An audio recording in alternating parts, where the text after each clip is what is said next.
কাদের জিলানী রাদিয়াল্লাহু তাআলা যখন 4 বছর বয়স হয়েছে, তখন আমাদের বাচ্চারা যখন 4 বছর বয়স হয়, 3-4 বছর বয়স হয়, 5 বছর বয়স হয়, মক্তবে নিয়ে যায়, ঠিক কিনা? ঠিক তেমনিভাবে হযরত আব্দুল কাদের জিলানী রাদিয়াল্লাহু তাআলা আনহুকে ওনার আব্বাজান মক্তবে নিয়ে ভর্তি করে দিয়েছেন। সুবহানাল্লাহ বলুন না। হযরত আব্দুল কাদের জিলানী যেদিন প্রথম দিন মক্তবে যাবে, মক্তবে দেখা গেল সমস্ত শিশুরা মক্তবে লেখাপড়া করার জন্যে মক্তবের মধ্যে এরকম আপনারা যেরকম মসজিদ পূর্তি হয়ে গেছে, ঠিক তেমনিভাবে মক্তবের মধ্যে সমস্ত শিক্ষার্থীরা পুরোপুরি হয়ে গেছে। সুবহানাল্লাহ বলুন না। একটিও জায়গা নাই, 1 ইঞ্চি জায়গা নাই, কোনো মানুষ যাওয়ার জন্যে 1 ইঞ্চি পরিমাণ জায়গা নাই। হযরতে আব্দুল কাদের জিলানী, শিশু আব্দুল কাদের জিলানী যখন মক্তবের দরওয়াজায় আসলেন, তখন দেখা গেল মক্তবের দরওয়াজায় হযরতে আব্দুল কাদের জিলানী দাঁড়িয়ে গেলেন। সামনে যেতে পারছেন না, ওস্তাদের কাছে যেতে পারছেন না। শিক্ষার্থীদের জন্য শিক্ষার্থী বেশি হওয়ার কারণে ওস্তাদের সামনে যেতে পারছেন না। যখন হযরতে আব্দুল কাদের জিলানী দাঁড়িয়ে গেলেন, গায়েব থেকে আওয়াজ আসছে, গায়েব থেকে আওয়াজ আসছে, তোমরা যারা ও সাধারণ শিক্ষার্থীরা, তোমরা যারা এখানে শিক্ষার জন্য এসেছো, শোনো, আল্লাহর ওলি এসেছে, আল্লাহর ওলির জন্য তোমরা পথ করে দাও। আল্লাহর ওলির জন্য, আল্লাহর ওলির জন্য তোমরা রাস্তা করে দাও। আল্লাহর ওলি আসবে, আল্লাহর ওলি উস্তাদের কাছে যাবে, তোমরা আল্লাহর ওলি যাওয়ার জন্য রাস্তা করে দাও। সুবহানাল্লাহ বলুন না। সকলে আশ্চর্য হয়ে গেলেন, কিরে কি মামেলা, কি মামেলা, এমন কি অবস্থা? গায়েব থেকে একটি ছোট্ট শিশুর জন্য গায়েব থেকে কেমনে আওয়াজ আসে? সুবহানাল্লাহ বলুন। গায়েব থেকে কেমনে এরকম ছোট্ট শিশুর জন্য আওয়াজ আসে? নিশ্চয় নিশ্চয় এটি কোনো সাধারণ শিশু নয়, এটি কোনো সাধারণ শিশু নয় যার জন্য গায়েব থেকে ওলি উল্লাহ বলা হচ্ছে। সকলে সেদিন বুঝে গিয়েছে এটি কোনো সাধারণ শিশু নয়, এটি ইমামুল আউলিয়া। সুবহানাল্লাহ জোরে বলুন না। এটি ইমামুল আউলিয়া। তখন হযরত আব্দুল কাদের জিলানীর জন্য শুরুম করে দেওয়া হয়েছিল, জায়গা করে দেওয়া হয়েছিল। যখন গায়েবে আওয়াজ আসছে আল্লাহর ওলির জন্য জায়গা করে দাও, তখন জায়গা করে দিলেন। হযরত আব্দুল কাদের জিলানী হেঁটে হেঁটে হেঁটে হেঁটে ওস্তাদের সামনে গিয়ে বসলেন, ওস্তাদকে সালাম দিলেন। সালাম দেওয়ার পরে হযরত আব্দুল কাদের জিলানী যখন বসলেন, ওস্তাদ বলে, হে আব্দুল কাদের, তুমি আজকে থেকে মক্তবে এসেছো, শুরু করো। আউযু বিল্লাহি মিনাশ শাইতানির রাজিম। আমরা যখন মক্তবে কোনো শিশু প্রথম দিন পড়তে যায়, প্রথমে আমাদেরকে তাওয়াজ পড়ায় না? আউযু বিল্লাহি মিনাশ শাইতানির রাজিম বিসমিল্লাহির রহমানির রহিম পড়ায় না? তাওয়াজ তাসমিয়া পড়ায় না? ঠিক তেমনি ভাবে শিশু আব্দুল কাদের জিলানীকে ওস্তাদ বলল, ও আব্দুল কাদের বলো, আউযু বিল্লাহি মিনাশ শাইতানির রাজিম। শিশু আব্দুল কাদের জিলানী ওস্তাদের কথার পরে পরে বলে দিলেন, বিসমিল্লাহির রহমানির রহিম। সুবহানাল্লাহ বলুন। উস্তাদ আশ্চর্য হয়ে গেলেন। উস্তাদ বলে, আব্দুল কাদের, তুমি কি এখানে আসার আগে অন্য কোনো মক্তবে ভর্তি হয়েছিলে? বলে, না উস্তাদ জি, আমি তো কোথাও ভর্তি হই না, আজকে প্রথম আমি মক্তবে এসেছি। তো আমি যে আউযু বিল্লাহি মিনাশ শাইতানির রাজিম বলেছি, তুমি তো আমার মুখে মুখে আউযু বিল্লাহি মিনাশ শাইতানির রাজিম বলবে, তুমি বিসমিল্লাহির রহমানির রহিম এটা কোথায় শিখলা? সুবহানাল্লাহ বলুন।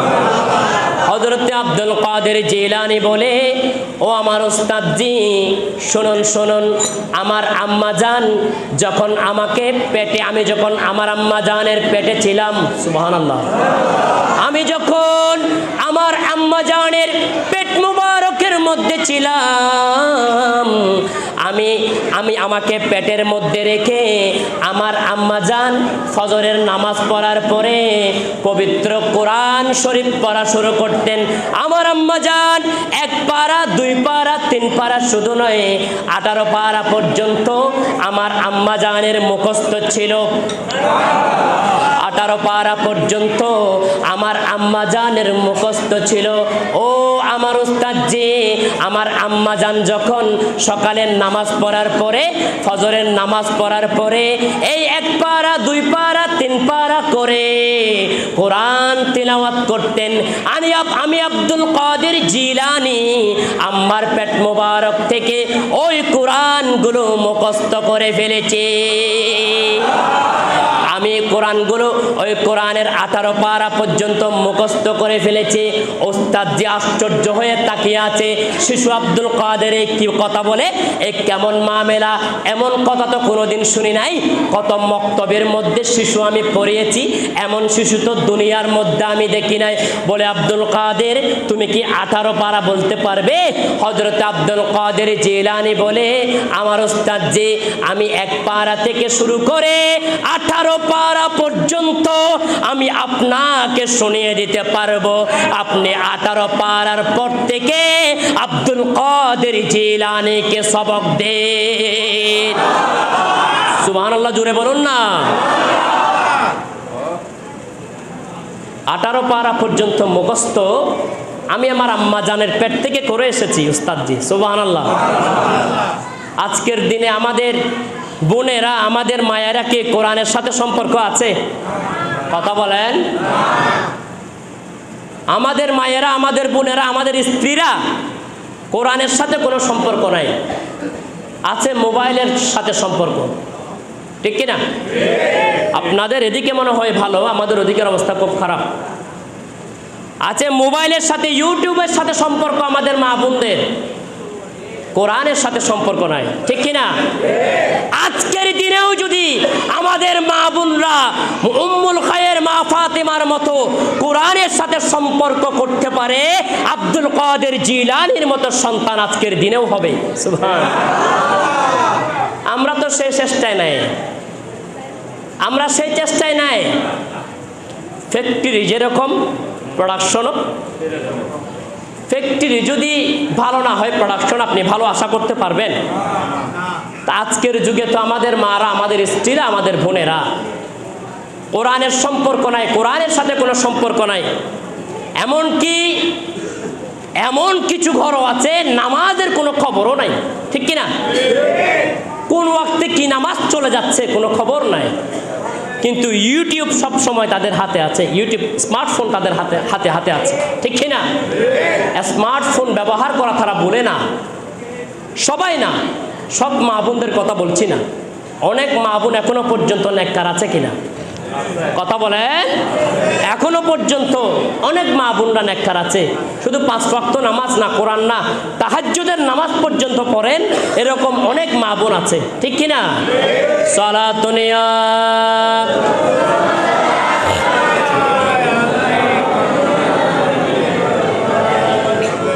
সেজন্য আমি উদাত্ত আহ্বান করব, আমার মাইকের আওয়াজ যতটুকু পর্যন্ত যাচ্ছে, মাইক তো ছোট করে দেওয়া হয়েছে, একটু সমস্যার কারণে নাকি ছোট করে দেওয়া হয়েছে, যতটুকু পর্যন্ত আওয়াজ যাচ্ছে, যে সমস্ত মা বোনেরা আমার আওয়াজ শুনছেন, আমি আপনাদের প্রতি উদাত্ত আহ্বান করব, আগে যা হয়েছে হয়েছে, আজকে থেকে আপনারা আব্দুল কাদের জিলানীর মতো আল্লাহওয়ালা শিশু যদি চান, তাহলে আপনারা উম্মুল খায়ের মা ফাতেমা বনে যান, ঠিক কিনা?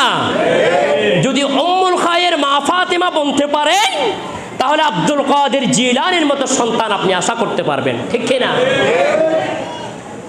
আমাদের কাছে অনেক মা বোনরা এসে বলে যে হুজুর একটু দোয়া করেন।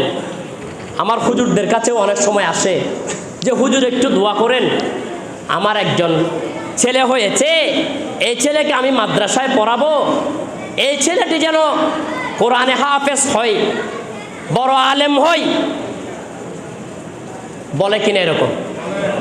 দোয়ার জন্য আসে, হুজুররাও দোয়া করে, কিন্তু দেখা যায় পরবর্তীতে ওই ছেলেটা মাদ্রাসায় পড়া তো দূরের কথা, ওই ছেলেটা মানে একটা রংবাজ ছেলেতেও পরিণত হয়ে যায়, ঠিক কিনা? তো সমস্যা কি রে, হুজুরের দোয়া কেন কবুল হচ্ছে না? আরে হুজুরের দোয়া কোত্থেকে কবুল হবে? আপনি মা যখন এই ছেলেকে পেটের মধ্যে রেখেছিলেন, তখন আপনি মায়ের তো ইবাদতের সাথে কোনো সম্পর্ক ছিল না, ঠিক কিনা? নামাজের সাথে কোনো সম্পর্ক ছিল না। আপনি মা যখন এই ছেলেকে পেটে নিয়েছিলেন, পেটের মধ্যে ছিল, তখন তো আপনার সাথে কোরআনের সাথে কোনো সম্পর্ক ছিল না, ঠিক কিনা? এই ছেলে কোত্থেকে বড় আলেম হবে, কোত্থেকে বড় হাফেজ হবে? আপনি কোনোদিন তেঁতুল গাছ থেকে আঙ্গুর ফল আশা করতে পারবেন? কথা বলেন। তেঁতুল গাছ থেকে হরিতকি গাছ আছে না এখানে আমাদের মাদ্রাসার পাশে? হরিতকি গাছ আছে। হরিতকি গাছ, এই হরিতকি গাছ থেকে কি আপনি কোনোদিন আঙ্গুর ফল, আপেল ফল আপনি কোনোদিন আশা করতে পারবেন? ঠিক তেমনিভাবে যে সমস্ত মায়েরা নামাজের কাছে নাই, কোরআনের কাছে নাই, আদবের কাছে নাই, সেই সমস্ত মায়েরা কোনোদিন সুপুত্র আশা করতে পারবেন? সেজন্য আমি উদাত্ত আহ্বান করবো, আল্লাহ তাআলা আমাদেরকে আজকে থেকে সংশোধন হওয়ার তৌফিক দান করুন। সালাতুনিয়া